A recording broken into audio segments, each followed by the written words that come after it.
Kerala PSC പരീക്ഷയിലെ degree level പരീക്ഷയിലെ ഏറ്റവും പ്രധാനപ്പെട്ട ഒരു ടോപ്പിക്കാണ് അടിയന്തരാവസ്ഥ എന്ന് പറയുന്നത്. ഇന്ന് നമ്മളിവിടെ ചർച്ച ചെയ്യാൻ പോകുന്നത് അടിയന്തരാവസ്ഥയെക്കുറിച്ചാണ്. അടിയന്തരാവസ്ഥയുമായി ബന്ധപ്പെട്ട് അറിഞ്ഞിരിക്കേണ്ട പ്രധാനപ്പെട്ട കാര്യങ്ങളാണ് നമ്മൾ ഇന്നിവിടെ പരിചയപ്പെടാനായിട്ട് പോകുന്നത്. ഇന്ത്യൻ ഭരണഘടനയുടെ ഏത് ഭാഗത്താണ് അടിയന്തരാവസ്ഥയെക്കുറിച്ച് പ്രതിപാദിക്കുന്നത് എന്നതാണ് ഒന്നാമതായിട്ട് നമ്മളിവിടെ പരിചയപ്പെടുന്നത്. ഇന്ത്യൻ ഭരണഘടനയുടെ ഏത് ഭാഗത്താണ് അടിയന്തരാവസ്ഥയെക്കുറിച്ച് പ്രതിപാദിക്കുന്നത് എന്ന് ചോദിച്ചാൽ ഇവിടെ നമ്മുടെ ഉത്തരമായിട്ട് വരേണ്ടത് ഭാഗം 18 ആണ്. ഇന്ത്യൻ ഭരണഘടനയുടെ ഭാഗം 18 അടിയന്തരാവസ്ഥയെക്കുറിച്ച് പ്രതിപാദിക്കുന്നത്. അപ്പോൾ ഇന്ത്യൻ ഭരണഘടനയുടെ ഏത് ഭാഗത്താണ് അടിയന്തരാവസ്ഥയെക്കുറിച്ച് പ്രതിപാദിക്കുന്നത് എന്ന് ചോദിച്ചാൽ ഉത്തരമായിട്ട് വരേണ്ടത് ഭാഗം 18 എന്നാണ്. ഭാഗം 18 അടിയന്തരാവസ്ഥയെക്കുറിച്ച് പ്രതിപാദിക്കുന്ന അനുച്ഛേദങ്ങൾ ഏതൊക്കെയാണെന്ന് ചോദിച്ചാൽ ഭാഗം 18 ആർട്ടിക്കിൾ 352 മുതൽ 360 വരെയാണ്. 352 മുതൽ 360 വരെയാണ് അടിയന്തരാവസ്ഥയെക്കുറിച്ച് പ്രതിപാദിക്കുന്ന ഭരണഘടനയിലെ അനുച്ഛേദങ്ങൾ എന്ന കാര്യം ഓർത്തിരിക്കുക. അപ്പോൾ നമ്മളിവിടെ പറഞ്ഞത് ഇന്ത്യൻ ഭരണഘടനയുടെ ഏത് ഭാഗത്താണ് അടിയന്തരാവസ്ഥയെക്കുറിച്ച് പ്രതിപാദിക്കുന്നത് ഭാഗം 18 അതേപോലെ തന്നെ ഏത് ആർട്ടിക്കിൾ മുതൽ ഏത് ആർട്ടിക്കിൾ വരെയാണെന്ന് വെച്ചാൽ ഉത്തരമായിട്ട് വരേണ്ടത് 352 മുതൽ 360 വരെയാണ്. അടിയന്തരാവസ്ഥ എന്ന ആശയം നാം കടമെടുത്തിരിക്കുന്നത് എവിടെ നിന്നാണെന്ന് വെച്ചാൽ സിമ്പിളായിട്ട് നമുക്ക് പറയാം ഗവൺമെന്റ് ഓഫ് ഇന്ത്യ ആക്ട് 1935 നിന്നാണ്. ഗവൺമെന്റ് ഓഫ് ഇന്ത്യ ആക്ട് 1935 നിന്നാണ്. എന്നാൽ അടിയന്തരാവസ്ഥ പ്രഖ്യാപിക്കുമ്പോൾ മൗലികാവകാശങ്ങൾ റദ്ദ് ചെയ്യപ്പെടും എന്ന ആശയം നമ്മൾ കടമെടുത്തിരിക്കുന്നത് എവിടെ നിന്ന് ചോദിച്ചാൽ ഉത്തരമായിട്ട് വരേണ്ടത് ജർമ്മനിയിൽ നിന്നാണ്. അപ്പോൾ നമ്മളിവിടെ രണ്ട് കാര്യങ്ങളാണ് പറഞ്ഞത്. അടിയന്തരാവസ്ഥ എന്ന ഈ ഒരു ആശയം നമ്മൾ കടമെടുത്തിരിക്കുന്നത് ഗവൺമെന്റ് ഓഫ് ഇന്ത്യ ആക്ട് 1935 നിന്നാണ്. എന്നാൽ അടിയന്തരാവസ്ഥ പ്രഖ്യാപിക്കുമ്പോൾ മൗലികാവകാശങ്ങൾ റദ്ദ് ചെയ്യപ്പെടുമെന്ന ആശയം ഇന്ത്യ കടമെടുത്തിരിക്കുന്നത് എവിടെ നിന്നാണെന്ന് ചോദിച്ചാൽ ഉത്തരമായിട്ട് വരേണ്ടത് ജർമ്മനിയിൽ നിന്നാണെന്ന കാര്യം ഓർത്തിരിക്കുക. ഇന്ത്യൻ ഭരണഘടനാ പ്രകാരം എത്ര തരത്തിലുള്ള അടിയന്തരാവസ്ഥയാണ് ഉള്ളതെന്നാണ് നമ്മൾ അടുത്തായിട്ട് പരിചയപ്പെടുന്നത്. ഉത്തരമായിട്ട് വരേണ്ടത് 3 തരത്തിലുള്ള അടിയന്തരാവസ്ഥയാണ് ഉള്ളത്. ഇന്ത്യൻ ഭരണഘടനാ പ്രകാരം 3 തരത്തിലുള്ള അടിയന്തരാവസ്ഥയാണ് ഉള്ളത്. അതിൽ ഒന്നാമത്തേതെന്ന് പറയുന്നത് ദേശീയ അടിയന്തരാവസ്ഥയാണ്. ദേശീയ അടിയന്തരാവസ്ഥയാണ്. രണ്ടാമത്തത് എന്ന് പറയുന്നത് സംസ്ഥാന അടിയന്തരാവസ്ഥയാണ്. മൂന്നാമത്തത് എന്ന് പറയുന്നത് സാമ്പത്തിക അടിയന്തരാവസ്ഥയാണ്. നമ്മൾ പറഞ്ഞു ഇന്ത്യൻ ഭരണഘടനാ പ്രകാരം 3 തരത്തിലുള്ള അടിയന്തരാവസ്ഥയാണുള്ളത്. അതിൽ ഒന്ന് എന്ന് പറയുന്നത് നാഷണൽ എമർജൻസിയാണ് അല്ലെങ്കിൽ ദേശീയ അടിയന്തരാവസ്ഥയാണ്. രണ്ടാമത്തത് എന്ന് പറയുന്നത് സംസ്ഥാന അടിയന്തരാവസ്ഥയാണ് അല്ലെങ്കിൽ സ്റ്റേറ്റ് എമർജൻസിയാണ്. മൂന്നാമത്തത് എന്ന് പറയുന്നത് സാമ്പത്തിക അടിയന്തരാവസ്ഥയാണ് അല്ലെങ്കിൽ ഫിനാൻഷ്യൽ എമർജൻസി ആണെന്ന കാര്യം ഓർത്തിരിക്കുക. അപ്പോൾ ഇന്ത്യൻ ഭരണഘടന പ്രകാരം എത്ര തരത്തിലുള്ള അടിയന്തരാവസ്ഥയുണ്ടെന്ന് ചോദിച്ചാൽ ഉത്തരമായിട്ട് വരേണ്ടത് 3 തരമാണെന്ന കാര്യം ഓർത്തിരിക്കുക. അത് ഏതൊക്കെയാണ് നമ്മൾ പറഞ്ഞു? ദേശീയ അടിയന്തരാവസ്ഥ, രണ്ടാമത് സംസ്ഥാന അടിയന്തരാവസ്ഥ, മൂന്നാമത് സാമ്പത്തിക അടിയന്തരാവസ്ഥ. അടിയന്തരാവസ്ഥ പ്രഖ്യാപിക്കാനുള്ള അധികാരം നിക്ഷിപ്തമായിരിക്കുന്നത് ആരിൽ നിന്നാണ് നമ്മൾ ഇനി അടുത്തതായിട്ട് പരിചയപ്പെടുന്നത്. അടിയന്തരാവസ്ഥ പ്രഖ്യാപിക്കുവാനുള്ള അവകാശം ആർക്കാണെന്ന് ചോദിച്ചാൽ ഉത്തരമായിട്ട് വരേണ്ടത് പ്രസിഡന്റിനാണെന്ന കാര്യം ഓർത്തിരിക്കുക. പ്രസിഡന്റിനാണ്. അപ്പോൾ ഇവിടെ പറഞ്ഞത് എന്താണ്? അടിയന്തരാവസ്ഥ പ്രഖ്യാപിക്കാനുള്ള അധികാരം നിക്ഷിപ്തമായിരിക്കുന്നത് ആരില്ലെന്ന് ചോദിച്ചാൽ ഉത്തരമായിട്ട് വരേണ്ടത് നമ്മുടെ രാജ്യത്തിന്റെ പ്രസിഡന്റിനാണെന്ന കാര്യം ഓർത്തിരിക്കുക. ഇനി അടിയന്തരാവസ്ഥ പ്രഖ്യാപിക്കുമ്പോൾ അവിടെ സംഭവിക്കുന്ന രാഷ്ട്രീയ മാറ്റം എന്ത് എന്ന് ചോദിച്ചിട്ടുണ്ടെങ്കിൽ കേന്ദ്രം ശക്തമാക്കുകയും സംസ്ഥാനങ്ങൾ പൂർണ്ണമായിട്ടും കേന്ദ്രത്തിന് കീഴിലാവുകയും ചെയ്യുന്നു. സിമ്പിളായിട്ട് പറയാം, കേന്ദ്രം എന്താണ്? ശക്തമാകുന്നു. അതേപോലെ തന്നെ സംസ്ഥാനങ്ങൾ പൂർണ്ണമായിട്ടും എന്തായിരിക്കും? കേന്ദ്രത്തിന് കീഴിലാവുകയും ചെയ്യുന്നു. അപ്പോൾ അടിയന്തരാവസ്ഥ പ്രഖ്യാപിക്കുമ്പോൾ സംഭവിക്കുന്ന രാഷ്ട്രീയ മാറ്റം എന്ത് എന്നതാണ് നമ്മളിവിടെ പറഞ്ഞത്. അടിയന്തരാവസ്ഥ പ്രഖ്യാപിക്കുമ്പോൾ സംഭവിക്കുന്ന രാഷ്ട്രീയ മാറ്റം എന്ത് എന്നാണ് നമ്മളിവിടെ പരിചയപ്പെട്ടത്. ശ്രദ്ധിച്ചു കേൾക്കുക. എന്താണ്? കേന്ദ്രം ശക്തമാകുകയും സംസ്ഥാനങ്ങൾ പൂർണ്ണമായും കേന്ദ്രത്തിന് കീഴിലാവുകയും ചെയ്യുന്നു. കേന്ദ്രം ശക്തമാവുകയും സംസ്ഥാനങ്ങൾ പൂർണ്ണമായിട്ടും എന്താണ്? കേന്ദ്രത്തിന് കീഴിലാവുകയും ചെയ്യുന്നു. നമുക്കറിയാം നമ്മുടെ രാജ്യത്ത് സ്റ്റേറ്റ് ലിസ്റ്റ് ഉണ്ട്, കൺകറന്റ് ലിസ്റ്റ് ഉണ്ട്, അതേപോലെ തന്നെ യൂണിയൻ ലിസ്റ്റ് ഉണ്ട്. ഈ സ്റ്റേറ്റ് ലിസ്റ്റിലുള്ള കാര്യങ്ങൾക്ക് കൂടുതലായിട്ടും ആർക്കായിരിക്കും അധികാരമുള്ളത്? നമ്മുടെ സംസ്ഥാനങ്ങൾക്കായിരിക്കും. എന്നാൽ ഈ പറയുന്ന അടിയന്തരാവസ്ഥ പ്രഖ്യാപിക്കുന്ന സമയത്ത് എന്താണ്? കേന്ദ്രം ശക്തമാകുന്നു, സംസ്ഥാനങ്ങൾ എന്താണ്? പൂർണ്ണമായിട്ടും കേന്ദ്രത്തിന് കീഴിലേക്ക് വരികയും ചെയ്യുന്നു. അപ്പോൾ ഈ പറയുന്ന അവകാശങ്ങളൊക്കെ എങ്ങോട്ട് പോകും? കേന്ദ്രത്തിലേക്ക് പോകും എന്ന കാര്യം ഓർത്തിരിക്കുക. ഇവിടെ സിമ്പിളായിട്ട് ഓർത്തിരിക്കുക, ഈ പോയിന്റ് മാത്രം ഓർത്തിരിക്കുക. അടിയന്തരാവസ്ഥ പ്രഖ്യാപിക്കുമ്പോൾ സംഭവിക്കുന്ന രാഷ്ട്രീയ മാറ്റം എന്ത് എന്ന് ചോദിച്ചാൽ സിമ്പിളായിട്ട് നമ്മൾ ഓർത്തിരിക്കുക, കേന്ദ്രം എന്തായിരിക്കും? ശക്തമാകും. അതായത് കേന്ദ്രത്തിന് കീഴിലായിരിക്കും കൂടുതൽ പവർ വരിക. സംസ്ഥാനങ്ങൾക്ക് അനുവദിച്ചിട്ടുള്ള പല കാര്യങ്ങളും ഉണ്ടായിരിക്കും, അതെല്ലാം ഇങ്ങോട്ട് വരും, കേന്ദ്രത്തിലേക്ക് വരും. കൂടുതലായിട്ടും എന്താണ്? കേന്ദ്രത്തിലോട്ട് വരും. അപ്പോൾ കേന്ദ്രം ശക്തമാവുകയും സംസ്ഥാനങ്ങൾ പൂർണ്ണമായും എന്താണ്? കേന്ദ്രത്തിന് കീഴിലാവുകയും ചെയ്യും എന്ന കാര്യം ഓർത്തിരിക്കുക. ഇനി നമ്മൾ പഠിക്കാൻ പോകുന്നത് ദേശീയ അടിയന്തരാവസ്ഥയെക്കുറിച്ചാണ്.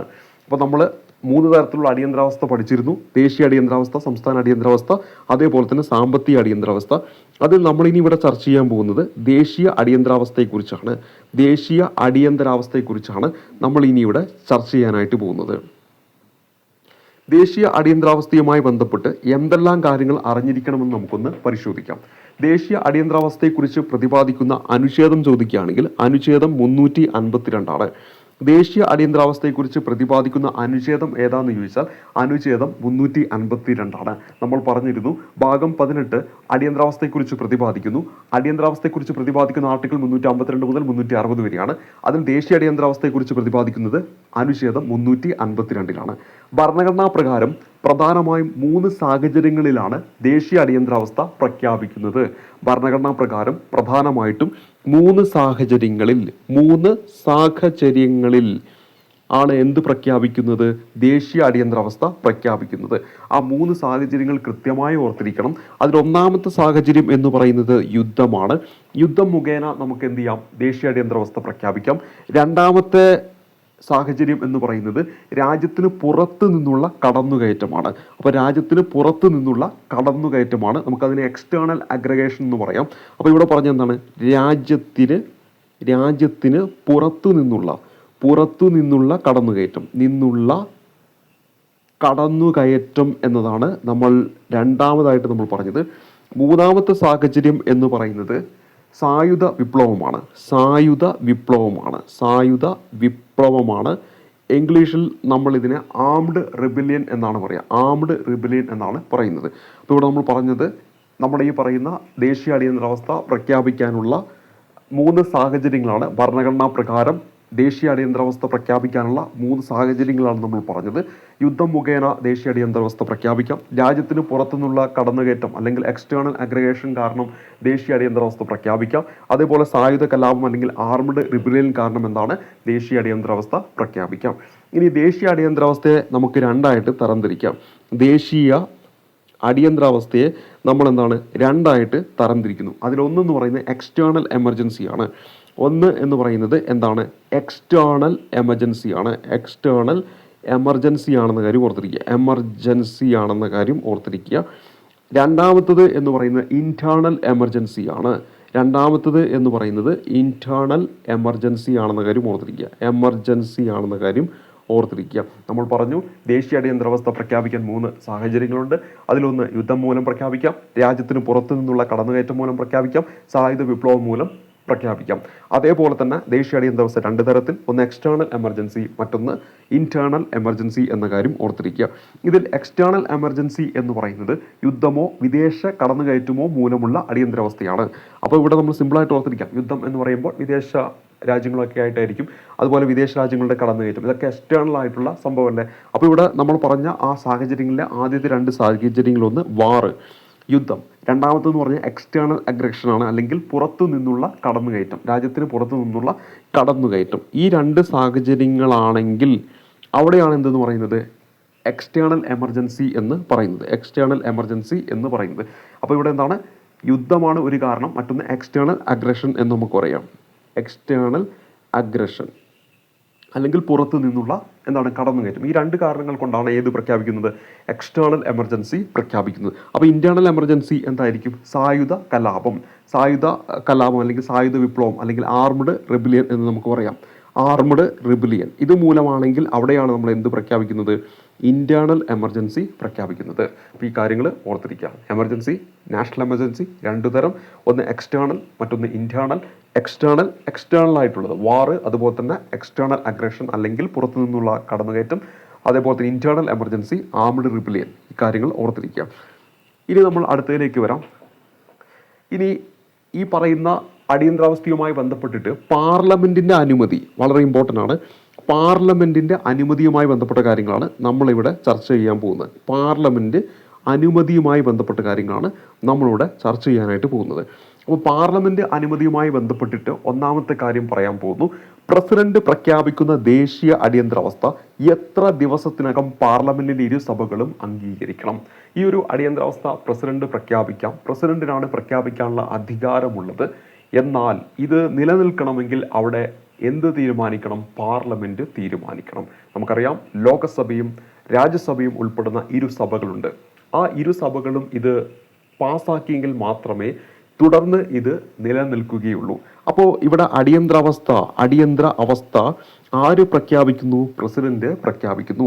അടിയന്തര അവസ്ഥ പ്രസിഡന്റ് പ്രഖ്യാപിക്കുന്നു. ക്യാബിനറ്റിന്റെ എഴുതി തയ്യാറാക്കിയ ആ ഒരു റിപ്പോർട്ടിന്റെ അടിസ്ഥാനത്തിലാണ് ഈ പറയുന്ന പ്രസിഡന്റ് എന്ത് പ്രഖ്യാപിക്കുന്നത്? അടിയന്തരാവസ്ഥ പ്രഖ്യാപിക്കുന്നത്. അത് വളരെ ഇമ്പോർട്ടൻ്റ് ആണ്. നമ്മുടെ ക്യാബിനറ്റ് ഇങ്ങനെ ഒരു അടിയന്തരാവസ്ഥ പ്രഖ്യാപിക്കണമെന്ന് എഴുതി തയ്യാറാക്കണം. ക്യാബിനറ്റ് ചേർന്നിട്ട് എഴുതി തയ്യാറാക്കിയ ഒരു ഇത് പ്രസിഡന്റിലേക്ക് എത്തുകയും തുടർന്ന് പ്രസിഡന്റ് പ്രഖ്യാപിക്കുകയും ചെയ്യുന്നു. പക്ഷെ അത് നിലനിൽക്കണമെങ്കിൽ ഇനി പറയുന്ന കാര്യങ്ങൾ ഓർത്തിരിക്കുക. അതായത് നമുക്ക് രണ്ട് സഭകളുണ്ട്, നമുക്കറിയാലോ. ലോകസഭയുമുണ്ട്, അതുപോലെ തന്നെ രാജ്യസഭയുമുണ്ട്. ഈ രണ്ട് സഭകളും ഇപ്പോൾ പ്രഖ്യാപിച്ച അടിയന്തരാവസ്ഥ ഒരു മാസത്തിനുള്ളിൽ ഇത് അംഗീകരിച്ചിരിക്കണം. അതായത് നമ്മൾ പറയുന്ന ദേശീയ അടിയന്തരാവസ്ഥയെക്കുറിച്ചാണ്. പ്രസിഡന്റ് പ്രഖ്യാപിച്ചിരിക്കുന്ന ദേശീയ അടിയന്തരാവസ്ഥ നിലനിൽക്കണമെങ്കിൽ പ്രസിഡന്റ് പ്രഖ്യാപിക്കുന്ന ദേശീയ അടിയന്തരാവസ്ഥ ഒരു മാസത്തിനകം പാർലമെന്റിലെ ഇരു സഭകളും എന്ത് ചെയ്യണം? അംഗീകരിക്കണം എന്ന കാര്യം ഓർത്തിരിക്കുക. ഈ ഒരു മാസം എന്ന് പറയുന്നത് 1978 44 ഭേദഗതി ഉണ്ടല്ലോ, ആ 44 ഭേദഗതിയിലാണ് കൊണ്ടുവരുന്നത്. കാരണം ഇതിനു മുമ്പ് ഇത് 2 മാസം എന്നായിരുന്നു. പ്രത്യേകം ശ്രദ്ധിക്കുക. നമ്മളിവിടെ പറഞ്ഞെന്താണ്? പാർലമെന്റിന്റെ അനുമതി തേടേണ്ടതുണ്ട്.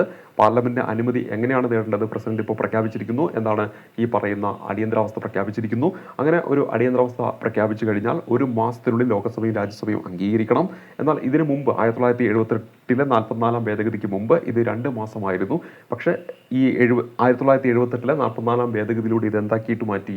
ഒരു മാസം എന്നാക്കി മാറ്റി എന്ന കാര്യം ഓർത്തിരിക്കുക. ഇനി ഇപ്പോൾ ഈ പറഞ്ഞിരിക്കുന്ന അടിയന്തരാവസ്ഥ, പ്രസിഡന്റ് പ്രഖ്യാപിച്ചിരിക്കുന്ന അടിയന്തരാവസ്ഥ, നമ്മൾ ഈ പറഞ്ഞ ലോകസഭയും അതുപോലെ തന്നെ രാജ്യസഭയും സ്പെഷ്യൽ മെജോറിറ്റിയിലാണ് എന്ത് ചെയ്യേണ്ടത്?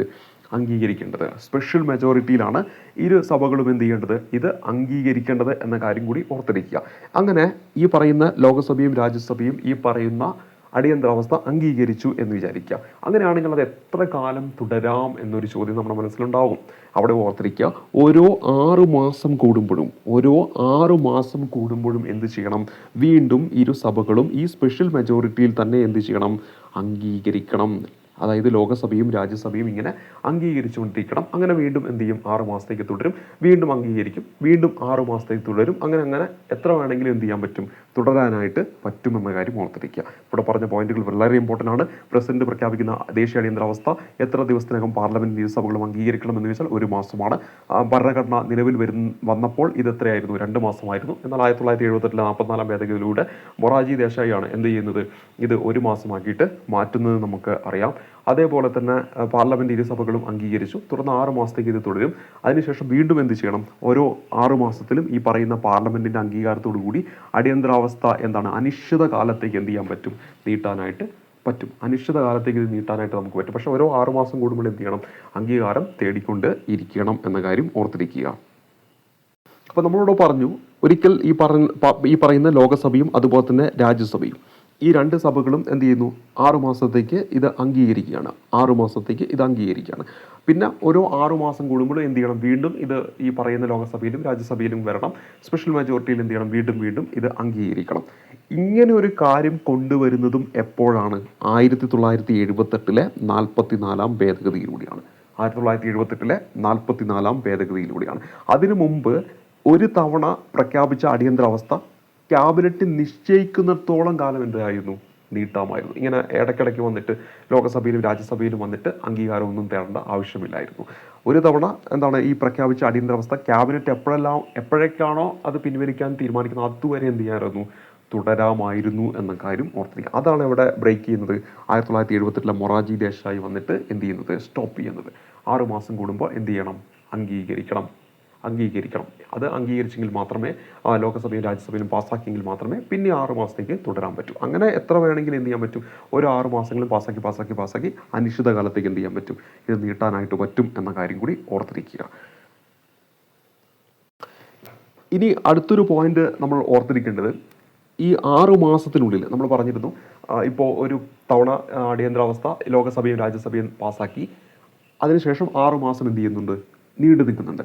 അപ്പോൾ ഈ 6 മാസത്തിനുള്ളിൽ അവിടുത്തെ ലോകസഭ പിരിച്ചുവിട്ടെന്ന് വിചാരിക്കാം, ലോകസഭ പോയെന്ന് വിചാരിക്കാം. അപ്പോൾ ആ ഒരു സമയത്ത് ഇനി 6 മാസം കഴിയുമ്പോൾ എന്ത് ചെയ്യണം, ഇതിന് അംഗീകാരം കൊടുക്കണ്ടേ. അപ്പോൾ അവിടെ എന്താണ് കണ്ടീഷൻ എന്നാണ് നമ്മളിനി പഠിക്കാനായിട്ട് പോകുന്നത്. അപ്പോൾ 6 മാസത്തിനുള്ളിൽ തുടരാനുള്ള അനുമതി നൽകാതെ ലോകസഭ പിരിച്ചുവിടുകയാണെങ്കിൽ പുതിയ ലോകസഭ നിലവിൽ വന്നിട്ട് 1 മാസത്തിനുള്ളിൽ, അതായത് 30 ദിവസത്തിനുള്ളിൽ എന്ത് ചെയ്യണം, വീണ്ടും ഇത് അംഗീകരിക്കണം. അതായത് പുതിയ ലോകസഭ നിലവിൽ വന്ന് ആദ്യ സിറ്റിങ്ങിന് ശേഷമുള്ള 30 ദിവസം മാത്രമേ ആ അടിയന്തരാവസ്ഥ നിലനിൽക്കുകയുള്ളൂ. അപ്പോൾ ഇതിനൊരു അംഗീകാരം കൊടുക്കണ്ടേ. അത് എവിടുന്ന് അംഗീകാരം കിട്ടിയാൽ മതി, രാജ്യസഭയിൽ നിന്ന് അംഗീകാരം കിട്ടിയാൽ മതി. അതായത് 6 മാസത്തിനുള്ളിൽ അവിടുത്തെ ലോകസഭ പിരിച്ചുവിട്ടു എന്ന് വിചാരിക്കാം, അല്ലെങ്കിൽ ആ ലോകസഭയുടെ കാലം കഴിഞ്ഞു എന്ന് വിചാരിക്കാം.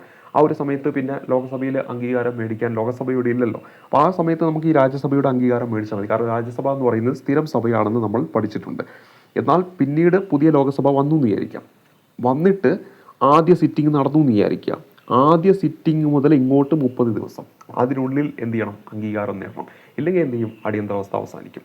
30 ദിവസം മാത്രമേ ആ ഒരു അടിയന്തരാവസ്ഥയ്ക്ക് കാലാവധിയുള്ളൂ എന്ന കാര്യം കൂടി ഓർത്തിരിക്കുക. ഇതാണ് അടുത്തൊരു ഇമ്പോർട്ടൻ്റ് ആയിട്ടുള്ള പോയിന്റ്, മനസ്സിലായെന്ന് വിചാരിക്കുന്നു. പിന്നെ നമ്മൾ നേരത്തെ പറഞ്ഞ പോയിന്റാണ്, ഏത് ഭൂരിപക്ഷത്തിലാണ് പാർലമെന്റ് ദേശീയ അടിയന്തരാവസ്ഥ പ്രഖ്യാപിക്കുന്നത് എന്ന് ചോദിച്ചാൽ സ്പെഷ്യൽ മെജോറിറ്റിയിലാണ്. ഓരോ സമയത്തും സ്പെഷ്യൽ മെജോറിറ്റി തന്നെ എന്ത് ചെയ്യണം, ഇത് പാസ്സാക്കേണ്ടതായിട്ടുണ്ട്. അതായത് നമ്മളിപ്പോൾ ആദ്യത്തെ തവണ 6 മാസത്തേക്ക് പാസ്സാക്കിയെങ്കിൽ അടുത്ത 6 മാസം കഴിഞ്ഞു കഴിഞ്ഞാൽ അവിടെ വീണ്ടും പാസ്സാക്കണമല്ലോ. അപ്പോഴും എല്ലാം എന്താണ്, സ്പെഷ്യൽ മെജോറിറ്റിയിൽ തന്നെ എന്ത് ചെയ്യണം, ലോകസഭ ഇത് പാസ്സാക്കണമെന്ന കാര്യം ഓർത്തിരിക്കുക. ഇനി ഈ പറയുന്ന ദേശീയ അടിയന്തരാവസ്ഥയുണ്ടല്ലോ, ആ ദേശീയ അടിയന്തരാവസ്ഥ പിൻവലിക്കാനുള്ള അധികാരം ആർക്കാണ് എന്ന് ചോദിച്ചാൽ അതും ആർക്ക് തന്നെയാണ്, പ്രസിഡന്റിന് തന്നെയാണ് ഇത് പിൻവലിക്കാനുള്ള അധികാരമുള്ളത് എന്ന കാര്യം ഓർത്തിരിക്കുക. ഇനി ഭരണഘടന നിലവിൽ വന്നപ്പോൾ പ്രസിഡന്റിന് ഇഷ്ടമുള്ളപ്പോൾ മാത്രം ദേശീയ അടിയന്തരാവസ്ഥ പിൻവലിച്ചാൽ മതിയായിരുന്നു. എന്ത് ചെയ്താൽ മതി, ദേശീയ അടിയന്തരാവസ്ഥ പിൻവലിച്ചാൽ മതിയായിരുന്നു ഭരണഘടന നിലവിൽ വന്നപ്പോൾ. അവിടെയും ആര് വന്നിട്ട് കൊടുക്കിട്ടു, നമ്മുടെ ജനതാ ഗവൺമെൻറ് 1978 44-ാം ഭേദഗതിയിലൂടെ അതങ്ങോട്ട് മാറ്റി. അപ്പോൾ എങ്ങനെയാണ് മാറ്റിയിരിക്കുന്നതെന്ന് വെച്ചിട്ടുണ്ടെങ്കിൽ, ഭരണഘടന നിലവിൽ വന്നപ്പോൾ പ്രസിഡന്റിന് ഇഷ്ടമുള്ളപ്പോൾ മാത്രമേ ദേശീയ അടിയന്തരാവസ്ഥ പിൻവലിക്കാൻ പറ്റുമായിരുന്നുള്ളൂ. പക്ഷേ പിൻവലിച്ചാൽ മതിയായിരുന്നു, ഇഷ്ടമുള്ളപ്പോൾ മാത്രം എന്ത് ചെയ്താൽ മതി, പിൻവലിച്ചാൽ മതിയായിരുന്നു. എന്നാൽ 1977 44-ാം ഭേദഗതി പ്രകാരം എന്താണ്, പാർലമെന്റ് ദേശീയ അടിയന്തരാവസ്ഥ പിൻവലിക്കണം എന്ന പ്രമേയം പാസ്സാക്കിയാൽ പ്രസിഡന്റ് നിർബന്ധമായിട്ട് എന്ത് ചെയ്യണം, ദേശീയ അടിയന്തരാവസ്ഥ പിൻവലിച്ചിരിക്കണം. പാർലമെന്റ് പാസ്സാക്കി കഴിഞ്ഞാൽ എന്ത് ചെയ്യണം, പിൻവലിക്കണം. പറഞ്ഞ പോയിന്റ് ഒരിക്കൽ കൂടി പറയാം, ശ്രദ്ധിച്ചിരിക്കുക. ഭരണഘടന നിലവിൽ വരുന്ന സമയത്ത് 1950 ജനുവരി 26, ആ ഒരു സമയത്ത് നമ്മൾ ഭരണഘടന എടുത്ത് വായിക്കുന്ന സമയത്ത് ഈ ദേശീയ അടിയന്തരാവസ്ഥ പിൻവലിക്കാനുള്ള അധികാരം ആർക്കാണ്, പ്രസിഡന്റിനാണ്. ഇപ്പോഴും പ്രസിഡന്റിന് തന്നെയാണ്. ഭരണഘടന നിലവിൽ വന്നപ്പോൾ പ്രസിഡന്റിന് ഇഷ്ടമുള്ളപ്പോൾ മാത്രം ദേശീയ അടിയന്തരാവസ്ഥ പിൻവലിച്ചാൽ മതിയായിരുന്നു. അപ്പോൾ ഭരണഘടന നിലവിൽ വന്നപ്പോൾ പ്രസിഡന്റിന് ഇഷ്ടമുള്ളപ്പോൾ മാത്രം ദേശീയ അടിയന്തരാവസ്ഥ പിൻവലിച്ചാൽ മതിയായിരുന്നു. എന്നാൽ 1978 44-ാം ഭേദഗതിയിലൂടെ ഒരു മാറ്റം കൊണ്ടുവന്നു. എന്താണെന്ന് വെച്ചാൽ പാർലമെന്റ് അങ്ങോട്ട് പറയുകയാണ്, ഈ ദേശീയ അടിയന്തരാവസ്ഥയൊന്നും തുടരേണ്ട ആവശ്യമില്ല, ഇതങ്ങോട്ട് പിൻവലിച്ച് കളയാം എന്ന് പറയുകയാണെങ്കിൽ എന്ത് ചെയ്യാം, ദേശീയ അടിയന്തരാവസ്ഥ പിൻവലിക്കണമെന്ന് പ്രസിഡന്റിന് കൊടുക്കുന്നു, പാസ്സാക്കി കൊടുക്കുന്നു. അപ്പോൾ ദേശീയ അടിയന്തരാവസ്ഥ എന്ത് ചെയ്യണം, നിർബന്ധമായും പ്രസിഡന്റ് പിൻവലിച്ചിരിക്കണം. പ്രസിഡന്റിന് തീരുമാനിക്കാൻ പറ്റില്ല എപ്പോൾ വേണം പിൻവലിക്കണം എന്നല്ല, മറിച്ച് പാർലമെന്റ് പാസ്സാക്കി അവിടെ എത്തിക്കഴിഞ്ഞാൽ എന്ത് ചെയ്യണം, അപ്പോൾ പിൻവലിക്കണം. നേരത്തെ എങ്ങനെയായിരുന്നു, പ്രസിഡന്റ് എപ്പോഴാണോ തീരുമാനിക്കുക അപ്പോൾ പിൻവലിച്ചാൽ മതി. ഇപ്പോൾ അങ്ങനെയല്ല. ഈ ഭേദഗതിയിലൂടെ വന്ന മാറ്റം എന്താണ്, ഇവരിവിടെ പാസ്സാക്കി കൊണ്ടുപോയിട്ടുണ്ടെങ്കിൽ എന്ത് ചെയ്യണം, പിൻവലിക്കണം എന്ന കാര്യം ഓർത്തിരിക്കുക. ഇനി മറ്റൊരു പോയിന്റ് പറയുന്നത്, 1978 44-ാം ഭേദഗതി പ്രകാരം ആകെ ലോകസഭാംഗങ്ങളുടെ, അതായത് നമ്മളിപ്പോൾ തൊട്ടു മുമ്പ് പറഞ്ഞല്ലോ, ഈ ലോകസഭയിൽ ഇത് പാസ്സാക്കണം എന്ന് പറഞ്ഞല്ലോ, അതായത് പിൻവലിക്കാനുള്ളത്. അതുമായി ബന്ധപ്പെട്ടിട്ട് നമ്മളിവിടെ പറയുന്നത്, ആകെ ലോകസഭാംഗങ്ങളുടെ 1/10 പേര് എന്താണ്, അടിയന്തരാവസ്ഥ പിൻവലിക്കുന്നതിനായിട്ട് ഒരു നോട്ടീസ് ആർക്ക് കൊടുക്കണം, സ്പീക്കർക്ക് കൊടുക്കുന്നു. അപ്പോൾ സ്പീക്കർക്ക് എന്ത് കൊടുക്കുകയാണ്, നോട്ടീസ് കൊടുക്കുകയാണ്. ഇങ്ങനെ ഒരു നോട്ടീസ് കൊടുത്തിട്ടുണ്ടെങ്കിൽ 14 ദിവസത്തിനകം എന്താണ്, ഈ വിഷയം ചർച്ച ചെയ്യാനായിട്ട് ഒരു പാർലമെന്റിന്റെ പ്രത്യേക സിറ്റിംഗ് നടത്തണം. എത്ര ദിവസത്തിനകം, 14 ദിവസത്തിനകം ഒരു സ്പെഷ്യൽ എന്താണ് പാർലമെന്റിന്റെ സിറ്റിംഗ് നടത്തണം എന്ന കാര്യം ഓർത്തിരിക്കുക. ഇനി സഭ സമ്മേളിക്കാത്ത അവസരത്തിലാണെങ്കിൽ അപ്പോൾ ആർക്കായിരിക്കും ഇത് കൊടുക്കുക? നമ്മുടെ രാഷ്ട്രപതിക്കാണ് കൊടുക്കുക. കാരണം ഇതൊക്കെ വിളിച്ചു ചേർക്കുന്ന ആരായിരിക്കും? രാഷ്ട്രപതിയാണ്. അപ്പോൾ ഇവിടെ നോക്കുക, ഇവിടെ നമ്മൾ പരിചയപ്പെട്ടത് ലോകസഭ ഇങ്ങനെ ഒരു അടിയന്തരാവസ്ഥ നടന്നുകൊണ്ടിരിക്കുകയാണ്. ആ സമയത്ത് ഇവർക്ക് തോന്നുകയാണ് ഇനി അടിയന്തരാവസ്ഥയൊന്നും വേണ്ട എന്ന് തോന്നുകയാണ്, പിൻവലിക്കണം എന്ന് തോന്നുകയാണ്. അപ്പോൾ ഈ ലോകസഭയിലെ 1/10 പേര് ആർക്ക് നോട്ടീസ് കൊടുക്കുന്നു?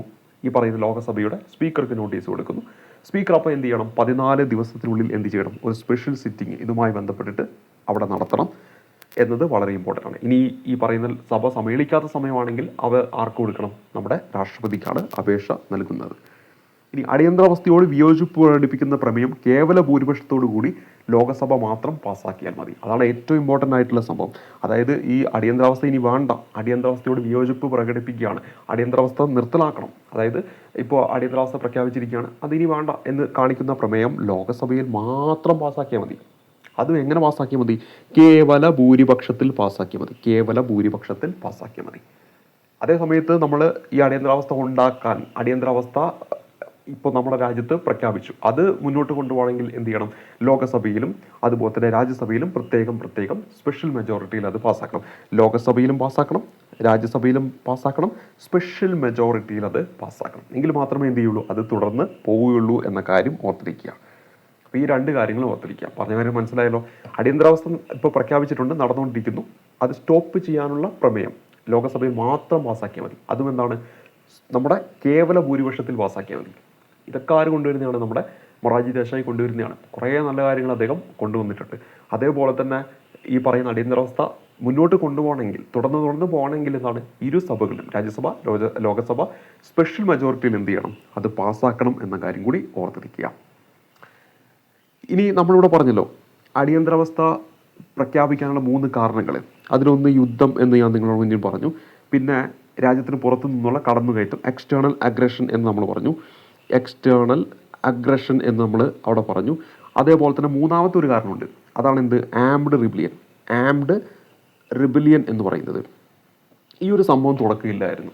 ഈ ഒരു സംഭവം എവിടെയില്ലായിരുന്നു? തുടക്കം നമ്മുടെ ഭരണഘടനയിലില്ലായിരുന്നു. തുടക്കം നമ്മുടെ ഭരണഘടനയിൽ ഇതിനു പകരം ഉണ്ടായിരുന്നത് ഇൻറ്റേർണൽ ഡിസ്റ്റർബൻസ് എന്നായിരുന്നു. എന്തായിരുന്നു ഉണ്ടായിരുന്നത്? ഇൻറ്റേർണൽ ഡിസ്റ്റർബൻസ് എന്നായിരുന്നു നമ്മുടെ ഭരണഘടനയിൽ ഉണ്ടായിരുന്നത്. അപ്പോൾ ഇതിനെ മാറ്റിയിട്ടാണ് എന്ത് ചെയ്യുന്നത്? ആംഡ് റിബലിയൻ, സായുധ കലാപം എന്ന് അവിടെ കൊണ്ടുവരുന്നത്. അപ്പോൾ ഇവിടെ 1978 44-ാം ഭേദഗതിയിലൂടെയാണ് ഈ ഒരു മാറ്റവും കൊണ്ടുവരുന്നത്.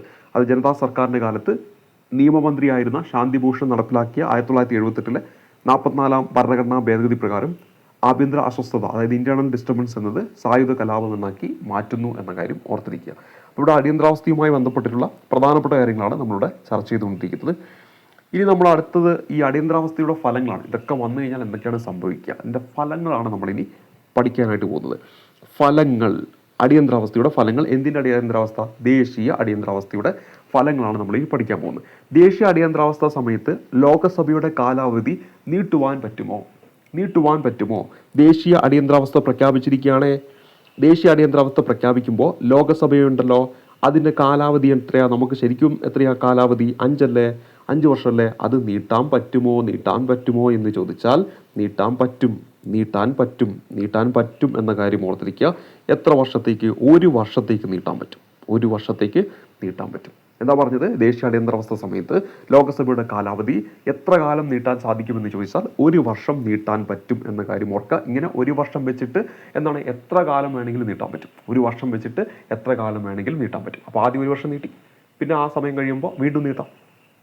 പാർലമെന്റിന്റെ അനുമതിയോടുകൂടി വീണ്ടും എന്ത് ചെയ്യാൻ പറ്റും? നീട്ടാനായിട്ട് പറ്റും എന്ന കാര്യം ഓർത്തിരിക്കുക. ഇനി അടുത്തത്, അടിയന്തരാവസ്ഥ അവസാനിച്ചാൽ ലോകസഭയുടെ നീട്ടിയ കാലാവധി എത്ര മാസത്തിനുള്ളിൽ അവസാനിക്കുമെന്ന് ചോദിച്ചാൽ, ഇപ്പോൾ 1 വർഷത്തേക്ക് നീട്ടിയല്ലോ, അപ്പോൾ അതിനിടയിൽ അടിയന്തരാവസ്ഥ അവസാനിച്ചു. അപ്പോൾ എന്താണ്? 6 മാസമാണ്. 6 മാസം വരെയാണ് പിന്നെ ഉണ്ടാവുക എന്ന കാര്യം കൂടി ഓർത്തിരിക്കുക. 2 പോയിന്റ് മനസ്സിലായെന്ന് വിചാരിക്കുന്നു. ദേശീയ അടിയന്തരാവസ്ഥ സമയത്ത് ലോകസഭയുടെ കാലാവധി എത്ര കാലം നീട്ടാൻ സാധിക്കും? 1 വർഷം. 1 വർഷം വെച്ച് എത്ര തവണ വേണമെങ്കിലും നീട്ടാൻ സാധിക്കുമെന്ന കാര്യം ഓർത്തിരിക്കുക. ഇനി അടിയന്തരാവസ്ഥ അവസാനിച്ചാൽ ലോകസഭയുടെ നീട്ടിയ കാലാവധി 6 മാസത്തിനുള്ളിൽ എന്ത് ചെയ്യും? അവസാനിക്കുമെന്ന കാര്യം ഓർത്തിരിക്കുക. ഇനി ദേശീയ അടിയന്തരാവസ്ഥ സമയത്ത് സംസ്ഥാന നിയമസഭയുടെ കാലാവധി നീട്ടാൻ പറ്റുമോ? അപ്പോൾ ലോകസഭയുടെ കേസാണ് നമ്മൾ പറഞ്ഞത്. ഈ നമ്മുടെ ലെജിസ്ലേറ്റീവ് അസംബ്ലി ഉണ്ട്, സംസ്ഥാന നിയമസഭയുണ്ട്. ആ സംസ്ഥാന നിയമസഭയുടെ കാലാവധി നീട്ടാൻ പറ്റുമോ? നീട്ടാൻ പറ്റും. എത്ര വർഷം നീട്ടാം? 1 വർഷം വെച്ച് നീട്ടാൻ പറ്റും. 1 വർഷം വെച്ചിട്ട് നീട്ടാൻ പറ്റും എന്ന കാര്യം ഓർത്തിരിക്കുക. ഒരു വർഷം വെച്ചിട്ട് എത്ര തവണ വേണമെങ്കിലും എന്ത് ചെയ്യാൻ പറ്റും, നീട്ടാൻ പറ്റും എന്ന കാര്യം ഓർത്തിരിക്കുക. ഇനി ഇന്ത്യൻ ഭരണഘടനാ പ്രകാരം ഏത് സാഹചര്യത്തിലാണ് മൗലികാവകാശങ്ങൾ റദ്ദ് ചെയ്യപ്പെടുന്നത് എന്നൊരു ചോദ്യം ചോദിക്കാം. അവിടെ ഉത്തരമായിട്ട് വരേണ്ടത് ദേശീയ അടിയന്തരാവസ്ഥ സമയത്താണ് ഫണ്ടമെന്റൽ റൈറ്റ്സ് എന്ത് ചെയ്യുന്നത്, റദ്ദ് ചെയ്യപ്പെടുന്നത് എന്ന കാര്യം ഓർത്തിരിക്കുക. ഫണ്ടമെന്റൽ റൈറ്റ്സ് റദ്ദ് ചെയ്യപ്പെടുന്നത്. അപ്പോൾ ഇവിടെ ഇന്ത്യൻ ഭരണഘടനയുടെ ഏതെല്ലാം അനുച്ഛേദ പ്രകാരമാണ് മൗലികാവകാശങ്ങൾ റദ്ദ് ചെയ്യപ്പെടുന്നത് എന്ന് ചോദിച്ചാൽ 358ഉം 359ഉമാണ് നമുക്കിവിടെ അറിഞ്ഞിരിക്കേണ്ടത്. 358ഉം 359. ഇനി ഈ 358 എന്ന് പറയുമ്പോൾ ദേശീയ അടിയന്തരാവസ്ഥ പ്രഖ്യാപിക്കുമ്പോൾ അനുച്ഛേദം 19 പ്രതിപാദിക്കുന്ന 6 മൗലിക സ്വാതന്ത്ര്യങ്ങളുണ്ടല്ലോ, 6 മൗലിക സ്വാതന്ത്ര്യങ്ങൾ, 6 മൗലിക സ്വാതന്ത്ര്യങ്ങൾ ഇതെവിടെയാണ് പറയുന്നത്, ആർട്ടിക്കിൾ 19 ശ്രദ്ധിച്ചു കേൾക്കുക. നമ്മുടെ ദേശീയ അടിയന്തരാവസ്ഥ പ്രഖ്യാപിക്കുകയാണ്. ആര് പ്രഖ്യാപിക്കും? രാഷ്ട്രപതി പ്രഖ്യാപിക്കുകയാണ്. അപ്പോൾ ഈ പറയുന്ന ആർട്ടിക്കിൾ 358 പറയാണ്, ഈ പറയുന്ന ആർട്ടിക്കിൾ 19 പറയുന്ന 6 മൗലിക സ്വാതന്ത്ര്യങ്ങൾ എന്താണ്, ഈ ദേശീയ അടിയന്തരാവസ്ഥ പ്രഖ്യാപിക്കുന്ന സമയത്ത് തന്നെ ഓട്ടോമാറ്റിക്കലായിട്ട് എന്ത് ചെയ്യും, റദ്ദാക്കി പോകും. അതായത് അവിടെ ആ ഒരു അവകാശം പിന്നെ ഉണ്ടാവില്ല, ആ ഒരു സമയത്ത് ഉണ്ടാവില്ല എന്ന കാര്യം ഓർത്തിരിക്കുക. അപ്പോൾ ദേശീയ അടിയന്തരാവസ്ഥ പ്രഖ്യാപിക്കുമ്പോൾ അനുച്ഛേദം 19 പ്രതിപാദിക്കുന്ന 6 മൗലിക സ്വാതന്ത്ര്യങ്ങൾ എന്ത് ചെയ്യും, റദ്ദ് ചെയ്യപ്പെടും എന്ന കാര്യം ഓർക്കുക. ആ ഒരു അടിയന്തരാവസ്ഥ കാലത്തേക്ക് റദ്ദ് ചെയ്യപ്പെടും എന്ന കാര്യം ഓർക്കുക. പക്ഷേ ഇവിടെ ഒരു കാര്യം കൊണ്ടുവന്നു. തുടക്കം ഇങ്ങനെയൊക്കെയായിരുന്നു പറഞ്ഞിരുന്നത് നമ്മുടെ ഭരണഘടനയിൽ. അവിടെയും നമ്മുടെ 1978 ആ 44ാം അമെൻമെൻ്റ് ഉണ്ടല്ലോ, അത് വെച്ചിട്ട് ഒരു കുടുക്കം കിട്ട്. എന്താ സംഭവം എന്ന് വെച്ചിട്ടുണ്ടെങ്കിൽ ശ്രദ്ധിക്കുക, 1978 44ാം ഭേദഗതി പ്രകാരം നമ്മുടെ 2 കാര്യങ്ങൾ പറഞ്ഞല്ലോ. ഒന്ന് വാർ, അതേപോലെ തന്നെ പുറത്തു നിന്നുള്ള കടന്നുകയറ്റം, എക്സ്റ്റേണൽ, നമ്മൾ പറഞ്ഞു എക്സ്റ്റേണൽ അഗ്രഷൻ, പുറത്തു നിന്നുള്ള കടന്നുകയറ്റം.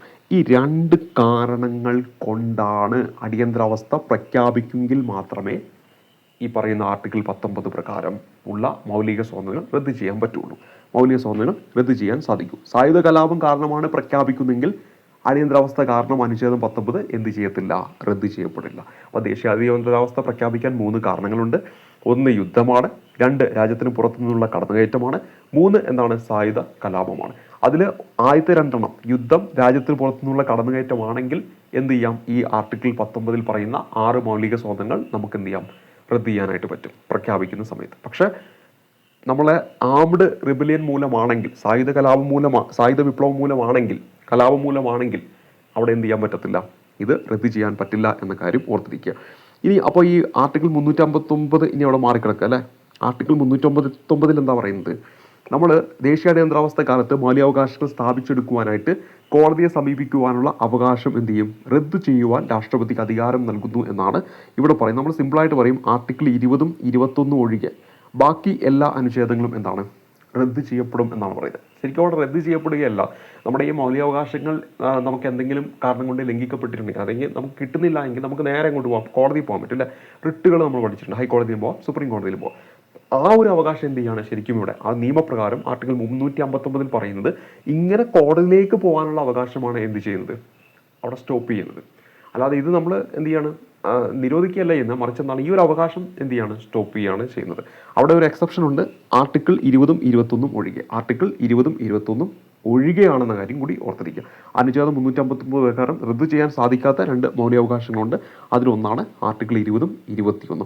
പക്ഷേ ഇത് ഓട്ടോമാറ്റിക്കലി ആയിട്ട് എന്ത് ചെയ്യത്തില്ല. ഇപ്പോൾ അടിയന്തരാവസ്ഥ ഇന്ന് രാഷ്ട്രപതി പ്രഖ്യാപിക്കുകയാണ്. അപ്പോൾ നമ്മൾ ഓൾറെഡി പറഞ്ഞു 358 പ്രകാരം ആർട്ടിക്കിൾ 19 അങ്ങോട്ട് റദ്ദായി നമ്മൾ പറഞ്ഞു. പക്ഷേ ഇതങ്ങനെയല്ല, ഇത് പ്രസിഡന്റ് പ്രത്യേകം പറയണം ഇന്ന സംഭവം റദ്ദാക്കിയിട്ടുണ്ടെന്ന്. അപ്പോൾ മാത്രമേ എന്ത് ചെയ്യുള്ളൂ, ഇത് എഫക്റ്റായിട്ട് വരുള്ളൂ എന്ന കാര്യം കൂടി ഓർത്തിരിക്കുക. പക്ഷേ ആർട്ടിക്കിൾ 19 അങ്ങനെയല്ല, അത് ഓട്ടോമാറ്റിക്കായിട്ട് ആ പ്രഖ്യാപിച്ച സമയത്ത് തന്നെ അങ്ങോട്ട് റദ്ദായി പോകും. പക്ഷേ ഇവിടെ അങ്ങനെയല്ല, എന്ത് ചെയ്യണം, പ്രസിഡന്റ് പ്രത്യേകം പറയണം ഇന്ന സംഭവം റദ്ദാക്കിയിട്ടുണ്ടെന്ന്. അപ്പോഴാണ് ആർട്ടിക്കിൾ 359 പ്രകാരം ഈ പറയുന്ന സംഭവങ്ങൾ നടക്കുക എന്ന കാര്യം കൂടി ഓർത്തിരിക്കുക. ഇനി നമ്മൾ ഇന്ത്യയിലെ അടിയന്തരാവസ്ഥകൾ അതൊന്ന് പരിചയപ്പെടുകയാണ്. 3 തവണയാണ് നമ്മുടെ രാജ്യത്ത് അടിയന്തരാവസ്ഥ പ്രഖ്യാപിച്ചിരിക്കുന്നത്. അതൊക്കെ ജസ്റ്റ് ഒന്ന് പറഞ്ഞു പോകാം. അതിൽ ഒന്നാമത്തെ ദേശീയ അടിയന്തരാവസ്ഥ പ്രഖ്യാപിക്കുന്നത് 1962 ഒക്ടോബർ മാസം 26-നാണ്. അപ്പോൾ ദേശീയ അടിയന്തരാവസ്ഥ ആദ്യം പ്രഖ്യാപിക്കുന്നത് 62-ലാണ്. ഈ 62 തിരിച്ചിട്ട് 26 തീയതി കിട്ടും. ഒക്ടോബർ മാസവും ഓർത്തിരിക്കുക. ഈ 9 ഒന്നും കൂട്ടിയ 10 ആണ് 10-ാം മാസം ഒക്ടോബർ. അപ്പോൾ ആദ്യമായിട്ട് പ്രഖ്യാപിച്ചത് നമുക്കറിയാം ഇന്ത്യ ചൈന വാറാണ് അവിടെ ഒരു കാരണം പറയുന്നത്. ഇന്ത്യ ചൈന വാറാണ്. പക്ഷെ അവിടെ ഒരു കാരണം എന്ന് പറയുമ്പോൾ അവിടെ നമ്മൾ പറഞ്ഞു 3 കാരണങ്ങൾ കൊണ്ടാണ് ദേശീയ അടിയന്തരാവസ്ഥ പ്രഖ്യാപിക്കുന്നത്.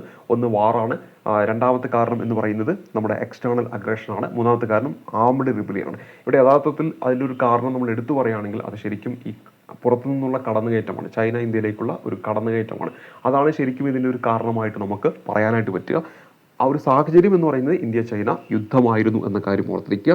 ഇത് എന്താണ്, ഒരു എക്സ്റ്റേണൽ എമർജൻസിയാണ് അല്ലേ, ഇതൊരു എക്സ്റ്റേണൽ എമർജൻസിയാണ്. ദേശീയ അടിയന്തരാവസ്ഥ ഇന്റേണൽ എക്സ്റ്റേണൽ രണ്ടായി തിരിക്കും. അതിൽ ഈ ആദ്യത്തെ ഈ ദേശീയ അടിയന്തരാവസ്ഥ 1962 ഒക്ടോബർ 26 അതൊരു എക്സ്റ്റേണൽ എമർജൻസിയാണ്. ഇന്ത്യ ചൈന യുദ്ധമാണ് അതിൻ്റെ ഒരു കാരണം എന്ന് പറയുന്നത്. അപ്പോൾ ഇത് പ്രഖ്യാപിച്ച രാഷ്ട്രപതി ആരാണ്, ഇത് പ്രഖ്യാപിച്ച പ്രസിഡന്റ് ആരാണ് എന്ന് ചോദിച്ചിട്ടുണ്ടെങ്കിൽ ഉത്തരമായിട്ട് വരേണ്ടത് എസ് രാധാകൃഷ്ണനാണെന്ന കാര്യം ഓർത്തിരിക്കുക. എസ് രാധാകൃഷ്ണനാണ് എന്ന കാര്യം ഓർത്തിരിക്കുക. എസ് രാധാകൃഷ്ണനാണെന്ന കാര്യം ഓർത്തിരിക്കുക. ആ സമയത്ത് നമ്മുടെ പ്രധാനമന്ത്രി നമുക്ക് എല്ലാവർക്കും അറിയാം നെഹ്റു ആണെന്ന കാര്യം ഓർത്തിരിക്കുക. അതുപോലെ തന്നെ ഈ ഒരു സമയത്ത് നമ്മുടെ ഈ ഒരു സമയത്ത് പ്രതിരോധ മന്ത്രി ആരെന്ന് ചോദിച്ചാൽ വി കെ കൃഷ്ണ മേനോനാണ്. വി കെ കൃഷ്ണ മേനോനാണെന്ന കാര്യം ഓർത്തിരിക്കുക. കൃഷ്ണ മേനോനാണെന്ന കാര്യം ഓർത്തിരിക്കുക. രാധാകൃഷ്ണനിലെ കൃഷ്ണനെ ഇങ്ങോട്ട് പിടിച്ചാൽ മതി, കൃഷ്ണ മേനോൻ നമുക്ക് കിട്ടും. ഇനി ഇത് എപ്പോഴാണ് പിൻവലിച്ചത്? 1968 വരെ നീണ്ടു നിന്നു. ജനുവരി 10 ഇത് പിൻവലിക്കുന്നത്. ഇത് പിൻവലിച്ചത് ഏത് രാഷ്ട്രപതിയാണെന്ന് വെച്ചാൽ സക്കീർ ഹുസൈനാണ് ഇത് പിൻവലിച്ചത് എന്ന കാര്യം കൂടി ഓർത്തിരിക്കുക. സക്കീർ ഹുസൈൻ എന്ന പേരും കൂടി ഓർത്തിരിക്കുക. അപ്പോൾ ഒന്നാമത്തെ ദേശീയ അടിയന്തരാവസ്ഥ 1962 ഒക്ടോബർ 26 പ്രഖ്യാപിച്ചു. ആര് പ്രഖ്യാപിച്ചു എന്ന് വെച്ചാൽ എസ് രാധാകൃഷ്ണനാണ്. ആ സമയത്ത് പ്രസിഡന്റ്, പ്രധാനമന്ത്രി നെഹ്റുവാണ്. അതേപോലെ വി കെ കൃഷ്ണമേനോനാണ് ആ സമയത്ത് നമ്മുടെ പ്രതിരോധ മന്ത്രി. ഇത് പിൻവലിച്ചത് 1968 ജനുവരി 10 അത് ആരാണെന്ന് വെച്ചാൽ സക്കീർ ഹുസൈനാണ്. അപ്പോൾ 1962 അതുപോലെ തന്നെ 6 2 കൂട്ടുമ്പോൾ 8 വരിക. അപ്പോൾ അത് വെച്ചിട്ട് 1968 പിൻവലിച്ചതെന്നും കൂടെ ഓർത്ത് വെക്കുക. ഇനി രണ്ടാമത്തെ അടിയന്തരാവസ്ഥ എന്ന് പറയുന്നത് 1971 1971 ഡിസംബർ 3 രണ്ടാമത്തെ ദേശീയ അടിയന്തരാവസ്ഥ പ്രഖ്യാപിക്കുന്നത്. അതിൻ്റെ ഒരു പ്രധാന കാരണം എന്ന് പറയുന്നത് എന്താണ്? ഇന്ത്യ പാക് യുദ്ധമാണ് എന്ന് നമുക്കറിയാം. ഇന്ത്യ പാക് യുദ്ധമാണ് ഇതിനൊരു പ്രധാന കാരണം എന്ന് പറയുന്നത്. അതായത് ഇതും എന്ത് തന്നെയാണ്, പാകിസ്ഥാൻ ഇന്ത്യയിലേക്ക് കടന്നു കയറുന്നതാണ്. അപ്പോൾ എക്സ്റ്റേണൽ അഗ്രഷൻ തന്നെയാണ് ഇതിൻ്റെയും ഒരു കാരണമായിട്ട് നമ്മൾ എടുത്തു പറയുന്നത്.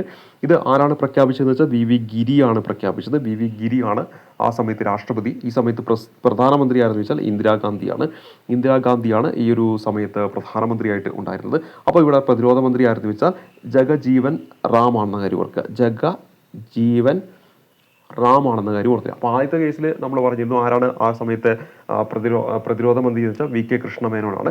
പിന്നെ ഇവിടുത്തെ കേസിലെങ്കിലും ജഗജീവൻ റാം ആണെന്ന കാര്യം ഓർത്തിരിക്കുക. അപ്പോൾ ഇന്ദിരാഗാന്ധി ജഗജീവൻ റാം എന്ന ആ ഒരു പേര് ഓർത്തിരിക്കുക. ഇത് പിൻവലിക്കുന്നില്ല. അതായത് ഇത് പിൻവലിക്കുന്നത് നമ്മുടെ മൂന്നാമത്തെ എമർജൻസിയോടൊപ്പമാണ്. 1971 ഈ പറയുന്ന നമ്മുടെ രണ്ടാമത്തെ എമർജൻസി പ്രഖ്യാപിച്ചിട്ടുണ്ട്. അത് പ്രഖ്യാപിച്ചത് വി വി ഗിരിയാണ്. ഇന്ദിരാഗാന്ധിയാണ് പ്രധാനമന്ത്രി. ഇന്ത്യ പാക് യുദ്ധമായിരുന്നു കാരണം. പിന്നെ ജഗജീവൻ റാമാണ് അവിടെ കാരണം. എടുത്തു വെച്ചാൽ എക്സ്റ്റേണൽ അഗ്രഷൻ എന്ന് തന്നെയാണ് നമ്മളവിടെ പറയേണ്ടത്. അത് പ്രത്യേകം നോട്ട് ചെയ്ത് വെക്കുക. അതേപോലെ തന്നെ ഇത് എന്ത് ചെയ്യുന്നില്ല, പിൻവലിക്കുന്നത്. ഇത് എപ്പോഴാണ് പിൻവലിക്കുന്നത്? മൂന്നാമത്തെ എമർജൻസി പിൻവലിക്കുന്ന സമയത്താണ് ഇത് പിൻവലിക്കുന്ന കാര്യം ഓർത്തിരിക്കുക. അപ്പോൾ ഇതിനിടയിലൂടെ എന്ത് സംഭവിക്കുന്നുണ്ട്? മൂന്നാമത്തെ എമർജൻസി വരുന്നുണ്ട്, തേർഡ് എമർജൻസി വരുന്നുണ്ട്. അപ്പോൾ മൂന്നാമത്തെ എമർജൻസി പിൻവലിച്ചത് ആരാന്ന്? മൂന്നാമത്തെ എമർജൻസി എപ്പോഴാണെന്ന് വെച്ചിട്ടുണ്ടെങ്കിൽ 1975. അപ്പോൾ 1971 രണ്ടാമത്തെ പ്രഖ്യാപിച്ചു ഡിസംബർ 3. ഇവിടെ 1975 ജൂൺ 25 മൂന്നാമത്തെ എമർജൻസി പ്രഖ്യാപിക്കുന്നത്. മൂന്നാമത്തെ എമർജൻസിയുടെ പ്രത്യേകത, ഇതൊരു കാരണം എന്ന് പറയുന്നത് ആഭ്യന്തര അസ്വസ്ഥതയാണ് ഇതിൻ്റെ ഒരു കാരണം. അതായത് ആംഡ് റിബലിയൻ എന്നതാണ് ഇതിൻ്റെ ഒരു കാരണമായിട്ട് പറയുന്നത്. അതേപോലെ തന്നെ ആ ഒരു സമയത്ത് ആംഡ് റിബലിയൻ എന്ന് പറയുന്ന സംഭവമില്ല, ഇന്റേണൽ ഡിസ്റ്റർബൻസ് എന്നാണുള്ളത്. ആംഡ് റിബലിയൻ എന്ന് പറയുന്നത് നമ്മുടെ ഭരണഘടനയിലേക്ക് കൂട്ടിച്ചേർക്കുന്നത് 78. അപ്പോൾ ഇവിടെ കാരണം എന്താണ്? ആ സമയത്തുണ്ടായിരുന്നത് ഇന്റേണൽ ഡിസ്റ്റർബൻസ് ആണ്, ആഭ്യന്തര അസ്വസ്ഥതയായിരുന്നു ഇതിൻ്റെ ഒരു കാരണമായിട്ട് വരുന്നത്. അപ്പോൾ ഇതെന്താണ്? ഇതൊരു ഇന്റേണൽ എമർജൻസിയാണ്. ആദ്യത്തെ 2 എക്സ്റ്റേണൽ എമർജൻസി ആയിരുന്നു, പുറത്തു നിന്നുള്ള കടന്നുകയറ്റമാണെങ്കിൽ. ഇതൊരു ഇന്റേണൽ എമർജൻസിയാണ് എന്ന കാര്യം ഓർത്തിരിക്കുക. ഇന്റേണൽ എമർജൻസി ആണ് ഇതിൻ്റെ കാരണം എന്ന കാര്യം കൂടി അതായത് ഇതൊരു ഇന്റേണൽ എമർജൻസി ആണെന്ന കാര്യം ഓർത്തിരിക്കുക. എന്താണ് ഓർത്തിരിക്കേണ്ടത്? 1ഉം 2ഉം എന്താണ്? എക്സ്റ്റേണൽ എമർജൻസിയാണ്, പുറത്തു നിന്നുള്ള കടന്നുകയറ്റമാണ്. ആദ്യത്തത് ഇന്ത്യ ചൈന യുദ്ധം, രണ്ടാമത്തെ ഇന്ത്യ പാക് യുദ്ധം. മൂന്നാമത്തെ എന്താണ്? ഇന്റേണൽ എമർജൻസിയാണ്, കാരണം ആഭ്യന്തര അസ്വസ്ഥതയാണ്, ഇന്റേണൽ ഡിസ്റ്റർബൻസ് ആണ് കാരണം എന്ന് പറയുന്നത്. ഇനി അടുത്തത് ഇവിടെ പറയുന്നത് എന്താണ്? അപ്പോൾ ഇത് പ്രഖ്യാപിച്ച നമ്മുടെ പ്രസിഡന്റ് ആരെന്ന് വെച്ചാൽ ആരാണ്? ഫക്രുദ്ദീൻ അലി അഹമ്മദാണ് ഇത് പ്രഖ്യാപിക്കുന്നത്. അതേപോലെ തന്നെ ഇത് പിൻവലിച്ചത് ഈ പറയുന്ന മൂന്നാമത്തെ അടിയന്തരാവസ്ഥയും രണ്ടാമത്തെ അടിയന്തരാവസ്ഥയും പിൻവലിക്കുന്നത് ആരാണ്? BD ജെട്ടിയാണ്. BD jetty acting president ആയിരുന്നു ആ സമയത്ത്. അദ്ദേഹമാണ് ഇത് പിൻവലിക്കുന്നത്. ഇത് പിൻവലിച്ചത് 1977 മാർച്ച് 21 തീയതിയാണ്. മാർച്ച് 21 തീയതിയാണ് ഇത് പിൻവലിക്കുന്നത് എന്ന കാര്യം ഓർത്തിരിക്കുക. മാർച്ച് 21 തീയതിയാണ് പിൻവലിക്കുന്നത്. ഈ ഒരു സമയത്ത് ഈ മൂന്നാമത്തെ അടിയന്തരാവസ്ഥയൊക്കെ പ്രഖ്യാപിക്കുന്ന സമയത്ത് ആ ഒരു സമയത്ത് നമ്മുടെ ഈ പറയുന്ന പ്രതിരോധ മന്ത്രി ആരെന്ന് ചോദിച്ചാൽ അവിടെ സർദാർ സ്വരൺ സിംഗ് ആണെന്ന കാര്യം ഓർത്തിരിക്കുക. സ്വരൺ സിംഗ് ആണ് അവിടെ പ്രതിരോധ മന്ത്രിയായിട്ട് ഉണ്ടായിരുന്നത് എന്ന കാര്യം കൂടി ഓർത്തിരിക്കുക. ഇനി 1975 അടിയന്തരാവസ്ഥ കാലത്തെ അതിക്രമങ്ങളെക്കുറിച്ചൊക്കെ അന്വേഷിക്കാൻ വേണ്ടി നിയമിച്ചൊരു കമ്മീഷനുണ്ട്. അതാണ് ഷാ കമ്മീഷൻ. ആരാണ്? ഷാ കമ്മീഷൻ. ഇത് ഈ അടുത്തൊരു പരീക്ഷയ്ക്ക് വന്നിട്ടുണ്ട്. ഷാ കമ്മീഷൻ ആണെന്ന കാര്യം ഓർത്തിരിക്കുക. അതുകൊണ്ട് നമ്മൾ 3 അടിയന്തരാവസ്ഥയാണ്, ദേശീയ അടിയന്തരാവസ്ഥയാണ് നമ്മുടെ ഇന്ത്യയിൽ ഇതുവരെ പ്രഖ്യാപിച്ചിട്ടുള്ളൂ. അതിൽ ഏതെല്ലാമാണ് നമ്മൾ പഠിച്ചു? ഒരു 1962, 1968, പിന്നെ 1971 പ്രഖ്യാപിച്ചു, 1975 പ്രഖ്യാപിച്ചു. ഇത് രണ്ടും കൂടിയിട്ട് 1977 എന്ത് ചെയ്യുന്നത്? പിൻവലിക്കുന്നത്. 1962 വരുമ്പോൾ അവിടെ S രാധാകൃഷ്ണനാണ് പ്രഖ്യാപിക്കുന്നത്. അത് പിൻവലിക്കുന്നത് ആരാണെന്ന് വെച്ചാൽ സക്കീർ ഹുസൈനാണ് 1968. 1971 പ്രഖ്യാപിച്ചത് VV ഗിരിയാണ്. അത് പിന്നീട് അതിനിടയിലൂടെ നമ്മുടെ മൂന്നാമത്തെ വരുന്നുണ്ട്. അത് മൂന്നാമത്തത് ആരാന്ന് വെച്ചിട്ടുണ്ടെങ്കിൽ ഉത്തരമായിട്ട് വരേണ്ടത് ഫക്രുദ്ദീൻ അലിയാണ്. ഇത് രണ്ടും കൂടെ പിൻവലിക്കുന്ന BD ജെട്ടിയാണ്. അദ്ദേഹം 1977. അപ്പോൾ ഈ കാര്യങ്ങൾ ഓർത്തിരിക്കുക. ഇത്രയാണ് ദേശീയ അടിയന്തരാവസ്ഥയെക്കുറിച്ച് അറിയേണ്ടത്. അടിയന്തരാവസ്ഥ എന്ന ടോപ്പിക്കിൽ ഇനി സംസ്ഥാന അടിയന്തരാവസ്ഥയെക്കുറിച്ചൊക്കെയാണ് നമുക്കിനി പഠിക്കാനുള്ളത്. അപ്പോൾ ദേശീയ അടിയന്തരാവസ്ഥയാണ് ഒരു ഡിഗ്രി ലെവൽ എക്സാമിന് ഏറ്റവും ഇമ്പോർട്ടൻ്റ് ആയിട്ട് എപ്പോഴും PSC ചോദിച്ചുകൊണ്ടിരിക്കുന്നത്. ഈ പറഞ്ഞ കാര്യങ്ങളെല്ലാം മനസ്സിലായെന്ന് വിചാരിക്കുന്നു. നിങ്ങളുടെ കൈവശം ഗൈഡുണ്ടെങ്കിൽ അതൊന്നെടുത്ത് ഇതിനോടൊപ്പം വായിച്ചു കഴിഞ്ഞാൽ തീർച്ചയായിട്ടും നിങ്ങളുടെ മനസ്സിനുള്ളിൽ ഇരിക്കുന്നതായിരിക്കും. സിമ്പിളായിട്ടുള്ള ടോപ്പിക്കാണ്, അതേസമയത്ത് ഹോട്ട് ടോപ്പിക്കാണ്. PSC റിപ്പീറ്റ് ആയിട്ട് വരാൻ പോകുന്ന സെക്രട്ടേറിയറ്റ് അസിസ്റ്റന്റ് മെയിൻ എക്സാമിൽ ചോദിക്കാവുന്ന ഒരു ടോപ്പിക്കുമാണ്. കാണാം അടുത്ത ക്ലാസ്സിൽ. അതുവരെയ്ക്കും നന്ദി, നമസ്കാരം.